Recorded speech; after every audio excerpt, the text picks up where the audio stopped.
আল্লাহ তাআলা 12টি জিনিসকে লুকিয়ে রেখেছেন 12টি স্থানে। আল্লাহ তাআলা বলেন, আমি বহু মূল্যবান জিনিস মানুষের চোখের সামনে রেখেছি, কিন্তু মানুষ সেগুলো খোঁজে ভুল পথে, ভুল জায়গায়।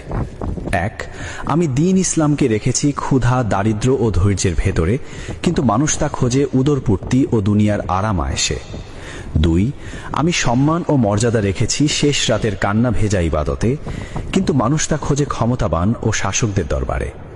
3, আমি প্রকৃত সুখ স্বাচ্ছন্দ্য রেখেছি জান্নাতে, কিন্তু মানুষ তা খোঁজে ক্ষণস্থায়ী দুনিয়াতে। 4, আমি বড়ত্ব ও উচ্চতা রেখেছি বিনয় ও নম্রতায়, কিন্তু মানুষ তা খোঁজে অহংকার ও আত্মগর্বে। 5, আমি প্রকৃত ধনবান হওয়া রেখেছি অল্প তুষ্টিতে, কিন্তু মানুষ তা খোঁজে লোভ লালসা ও সীমাহীন চাওয়ার মধ্যে। 6, আমি দোয়া কবুল হওয়ার রহস্য রেখেছি হালাল উপার্জনে, কিন্তু মানুষ তা খোঁজে হারাম রোজগারের মধ্যে। 7, আমি শান্ত হৃদয় রেখেছি আল্লাহ জিকিরে, কিন্তু মানুষ তা খোঁজে গান, নেশা ও ভোগ বিলাসে। 8, আমি পাপমুক্ত জীবন রেখেছি চোখ ও অন্তরের হেফাজতে, কিন্তু মানুষ তা খোঁজে অবাধ স্বাধীনতায়।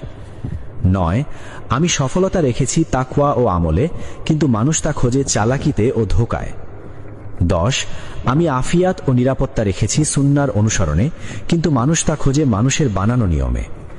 11, আমি মুক্তি রেখেছি তওবা ও অনুশোচনায়, কিন্তু মানুষ তা খোঁজে অজুহাত ও আত্মপক্ষ সমর্থনে। 12, আমি জীবনের বরকত রেখেছি বাবা মায়ের খেদমতে, কিন্তু মানুষ তা খোঁজে সম্পদ ও পদমর্যাদায়। হে আল্লাহ, আপনি আমাদের চোখ খুলে দিন।